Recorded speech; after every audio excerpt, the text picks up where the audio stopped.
Back Row Ministry of the World Permit, Mr. Moxley coming at you live and direct. Just wanted to talk about this real quick, kind of step away and get back to the issues with our people and the things that we do.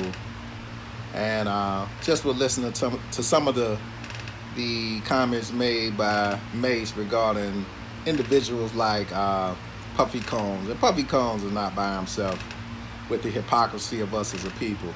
We're always crying about voter suppression and, we're not being treated fairly by the Grammys or by the Oscars.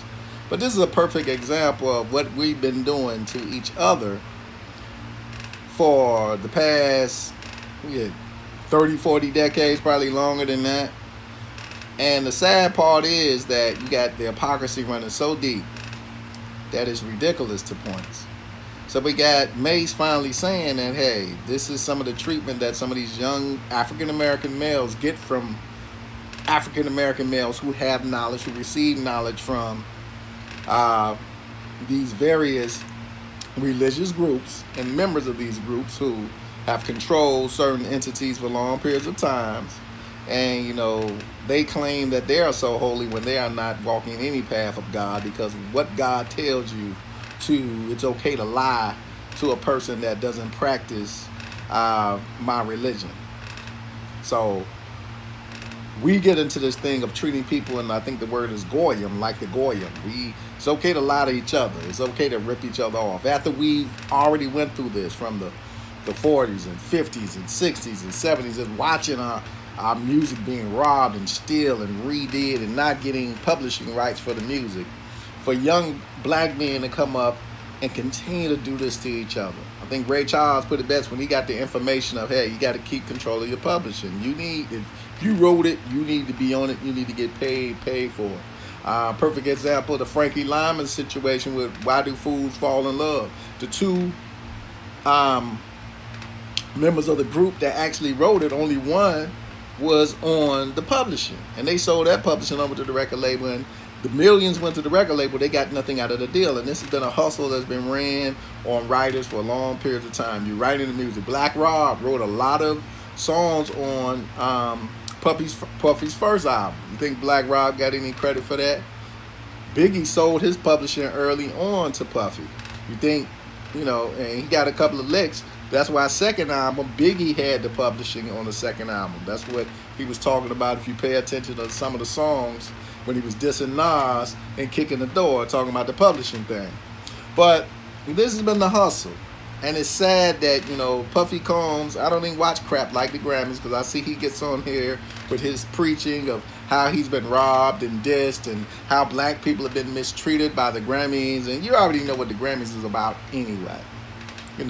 There's been some times historically where the Grammys have surprised us. The year Outkast won Album of the Year. The Grammys actually surprised us. But one thing about the Grammys is they look for people doing things that's totally different. And, that year, Outkast deserved to win Album of the Year because they did something that nobody was going to try. They were that type of group. But, it's been times where African-American artists have shined at the Grammys. It's been times where, even in predominantly African-American categories, that particular artist that was hot that year didn't shine.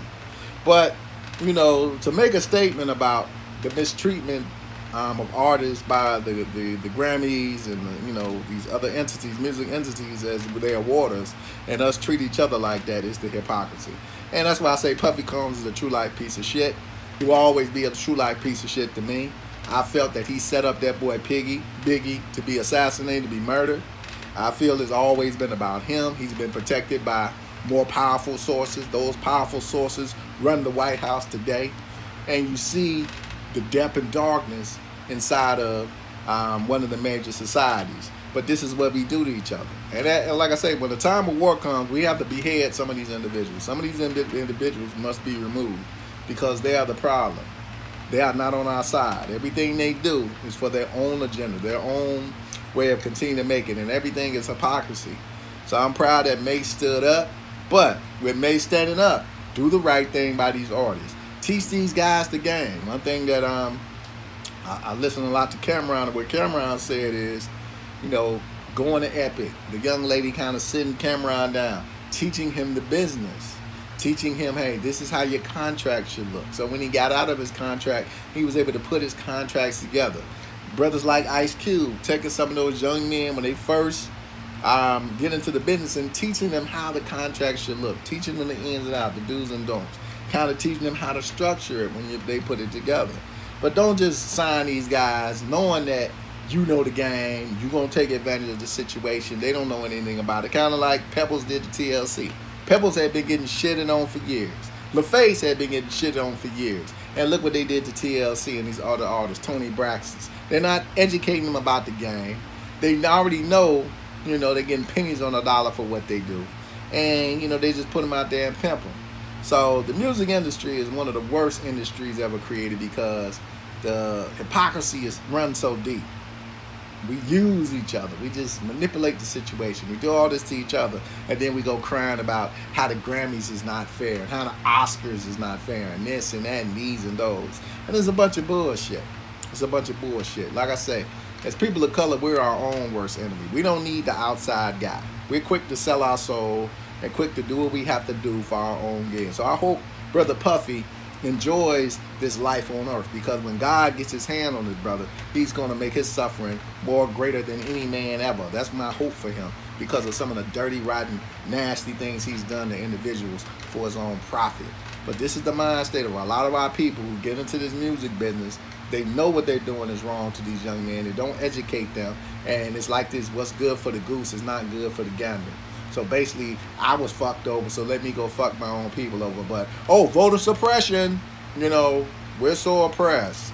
Oh, the man is always out to get us. They're not treating us fairly. Watch your day if we don't even treat ourselves fairly.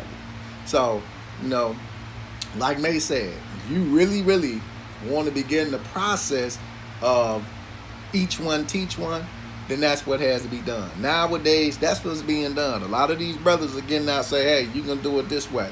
Why sign with a label when you can come over here and go to these platforms and make a living for yourself doing it this way? And that's what these young brothers are doing. They're really starting to try to educate each other on how to make a living and an income. I think, I forgot the Riding Dirty brother, the brother who wrote the song Riding Dirty. But he's a millionaire. And when he talks about, I forgot the brother's name. I don't want to be saying the brother's name. Yeah, so Chameleon. So Chameleon talks about everything that he's done just with his platform and became a venture capitalist. And he said when he first got signed to the label, he had built up his website. He built up the fan base in Texas. And they wanted him to give them his website. And he was like, hell no, I'm not giving you my website.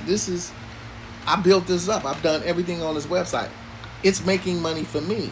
So he refused to do that early on. He was able to keep his website. He did the one album, actually 2 albums. They blackballed him after the second album. But he still was able to kind of continue to do what he was doing, build that fan base, make money that way. Ryan Leslie, kind of the same things. Walked away from the label where he was not making money, kind of learned the hustle, a way to do it, and he started teaching other people how to do it. That's what it's about. Guys like Puffy, they're not interested in that. They're just about themselves, who they can screw over, stand on a platform. I'm the greatest. Oh, we're so oppressed. I put Farrakhan on my station and act like I'm a real black man. But then in realities, he's a black piece of shit. And it's time to remove these bastards from our race, honestly. We're talking about getting rid of the garbage. He's part of the garbage, and there's a whole bunch of them out there who stand on these political platforms, these music platforms, these movie platforms, and have sold out everybody they've dealt with.